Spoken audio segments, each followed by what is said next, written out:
ఆ స్టైల్లో గోంగూర పచ్చడి చూపిస్తాను. వేడి వేడి అన్నంలోకి అద్దరు పోవాల్సిందే. వచ్చేసేయండి, వీడియోలోకి వెళ్ళిపోదాం. గిన్నె ఆకు ఉంది అంతే కదా, బాల్టి నీళ్ళలో కడిగాను.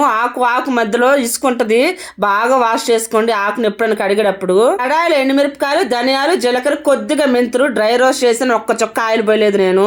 కడాయిలో గోంగూర కూడా వేసుకొని వాటర్ అంతా పోయిన తర్వాతనే ఆయిల్ పోసుకొని కొద్దిగా ఫ్రై అవ్వనివ్వండి. మిక్సీ జార్లో ఎండుమిరపకాయలు, ధనియాలు, జీలకర్ర, మెంతులు ఫస్ట్ ఇవి బాగా మిక్సీ పట్టిన తర్వాతనే చిన్నులపాయలు, కళ్ళుప్పు వేసుకొని మిక్సీ పట్టుకోండి. లేకుంటే ముద్దగా అయ్యి అవి అసలు మెదగవు.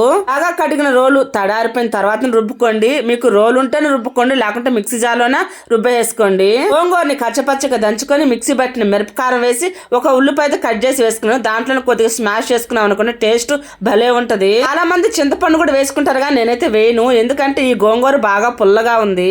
లాస్ట్ లో తాలింపు వేసుకోవడం. తాలింపులో నూనె, చిన్నులపాయలు, ఆవాలు, జీలకర్ర, కొద్దిగా ఉప్పది సరిపోలేదు, సాల్ట్ అయితే యాడ్ చేసుకున్నాను.